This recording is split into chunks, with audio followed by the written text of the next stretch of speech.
STV news, आवाज़ बुलंदियों तक। मंच पर विराजमान आज के अपने इस कार्यक्रम के मुख्य अतिथि सार्जेंट ऑफ पुलिस आदरणीय संजय कुमार सिंह जी, माननीय संघ चालक द्वय शक्ति स्वरूपा मातृशक्ति, साथी स्वयंसेवक कार्यकर्ता बंधुओं, नागरिक सज्जन,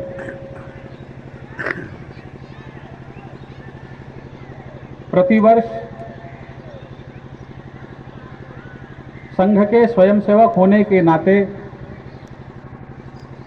विजयादशमी उत्सव हम सब लोग मनाते ही हैं, लेकिन संघ जिन उत्सवों को मनाता है, क्योंकि भारतवर्ष हम सब लोग जानते हैं उत्सव धर्मी देश है, प्रतिदिन हमारे यहाँ कोई ना कोई उत्सव है, लेकिन संघ जिन उत्सवों को मनाता है उन्हें उनके सामाजिक और राष्ट्रीय आशय के साथ जोड़ करके मनाता है।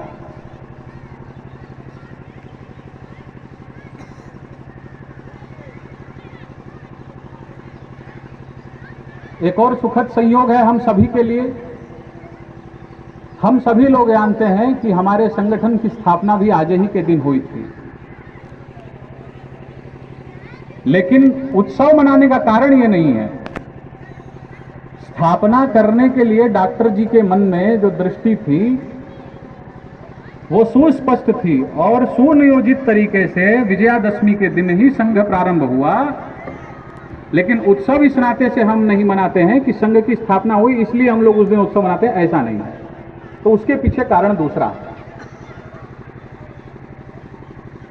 विजय का यह पर्व पूरा भारतवर्ष 9 दिन तक शक्ति की आराधना करने में लगा है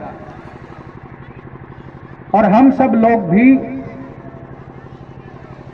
अपनी साधना में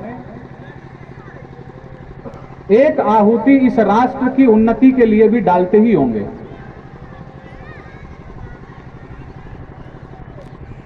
संघ के स्वयंसेवक होने के नाते कई बार हमारे मन में यह प्रश्न आता होगा कि आने वाला जो वर्ष है वो संघ का शताब्दी वर्ष है। संघ अपनी जीवन यात्रा के 100 वर्ष पूरे कर लेगा 2025 में। 99 वर्षों की जीवन यात्रा, इतने वर्षों से हम सब लोग यही काम कर रहे हैं। कोई हमसे पूछता है कि आरएसएस क्या करता है, तो हम सब का जवाब यही होता है कि आरएसएस व्यक्ति निर्माण का काम करता है। लेकिन उसके बाद भी हमारे भीतर ये संशय या ये जिज्ञासा जरूर आती ही है कि ये काम हमें आखिरकार और कितने दिनों तक करना पड़ेगा।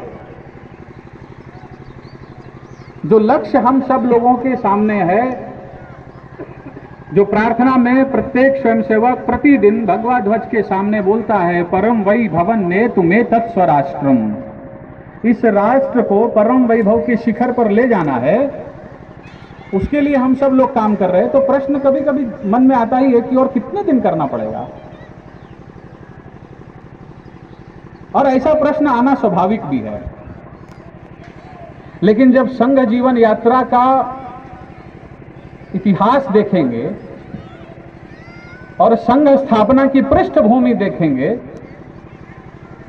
तब समझ में आएगा कि हमारा काम ये बंद होने वाला काम नहीं है। संघ की स्थापना प्रतिक्रिया में नहीं हुई है।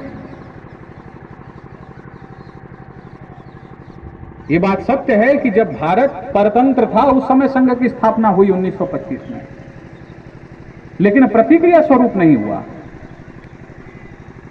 संघ के स्वयंसेवक ये नहीं देखते कि आजादी कैसी मिली, हम ये देखते हैं कि भारत परतंत्र कैसे हुआ। आजादी तो मिल गई, इस देश के लाखों लाख क्रांतिकारियों के बलिदान से स्वतंत्रता मिली, लेकिन विचारणीय प्रश्न यह है कि भारत परतंत्र क्यों हुआ। जब इस प्रश्न के था में जाएंगे तब ध्यान में आएगा कि संघ की स्थापना क्यों हुई। तो संघ की स्थापना, अपने जो संघ के संस्थापक थे परम पूजनीय डॉक्टर केशव बलिराम हेडगेवार, जन्मजात देशभक्त थे, क्योंकि उनके जीवन में घटना है। प्राथमिक विद्यालय में पढ़ने वाला बालक देशभक्ति का विचार करता नहीं है, वो देशभक्ति का विचार करते थे, इसलिए हम कहते हैं वो जन्मजात देशभक्त थे। नागपुर से जब निकले कलकत्ता के लिए, वहां गए, वहां पर नेशनल मेडिकल कॉलेज में दाखिला लिया। क्रांतिकारियों के लिए काम करने वाली उस समय की अनुशीलन समिति, उसकी वो कोर कमेटी के सदस्य बन गए। उनका कोड नेम रखा गया था कोकेन उस समय। और राजस्थान से लेकर के आंध्र प्रदेश तक के क्रांतिकारियों की चिंता करना, उनके लिए शस्त्र आदि की व्यवस्था करना, उनके खर्चे पाने की चिंता करना, ये सारा काम डॉक्टर जी के जिम्मे था। और उस समय देश को स्वतंत्र कराने के उद्यम में लगी कांग्रेस पार्टी के भी वो कार्यकर्ता थे। और कार्यकर्ता ही नहीं थे तो जो आज महाराष्ट्र है वो महाराष्ट्र मध्य भारत प्रांत हुआ करता था, पूरे मध्य भारत प्रांत के सचिव थे। और देश के लिए काम करने वाले सभी मूर्धन्य नेता और उस समय के क्रांतिकारियों के साथ अच्छा अंतरंग संबंध पूजनीय डॉक्टर जी का था। चाहे वे लोकमान्य तिलक हों, बाबा राव सावरकर हों, वीर सावरकर हों, नेताजी सुभाष चंद्र बोस हो, शहीदों के मुकुटमणि सरदार भगत सिंह हो, ऐसे सभी क्रांतिकारियों से अच्छे संबंध डॉक्टर जी के थे। लेकिन डॉक्टर जी ने काम करते करते देखा कि कांग्रेस जो है अब ये तुष्टीकरण की राह पर बढ़ गई है। जिस कांग्रेस ने रावी के तट पर शपथ ली थी खड़े होकर के देश के मूर्धन्य नेताओं ने कि भारत को खंडित नहीं होने देंगे, अखंड भारत की स्वतंत्रता का संकल्प लिया, वो रावी का तट भी आज हमारे लिए पराया हो गया। डॉक्टर साहब ने विचार किया कि नहीं, अभी देश को स्वतंत्र कराने के लिए इतने सारे लोग लगे हैं और इन सब के प्रयास से यह देश स्वतंत्र हो भी जाएगा, लेकिन यह राष्ट्र फिर से गुलाम नहीं होगा, इसकी गारंटी क्या है? मुट्ठी भर आक्रमणकारी बाहर से आए, देखते देखते इतने विशाल राष्ट्र को जीत लिया। क्या कारण था? उन आक्रमणकारी, उन आतताइयों की शक्ति थी क्या? तो नहीं। यहां पर रहने वाला जो समाज, जिसे हम कहते हैं यहां का मूल समाज, हिंदू समाज, उसमें कमजोरी है, उसमें कमी है। क्या है? तो यहां का समाज बटा हुआ है, जाति में, भाषा में, वर्ग में, प्रांत में, संप्रदाय में। और जब तक यह समाज सुसंगठित नहीं होगा तब तक इस देश का कोई भला काम पूर्ण यशस्वी नहीं होगा। और ये डॉक्टर जी ने ऐसी नहीं कहा, अपने जीवन के अनुभव के आधार पर उन्होंने 10-12 साल काम किया और तब जाकर के 1925 में संघ की स्थापना विजयादशमी में हुई। और जब संघ का काम चला तो कैसा चला? तो कोई भी कार्य जब प्रारंभ होता है तो उसका जो पहला चरण होता है वो उपेक्षा का चरण होता है।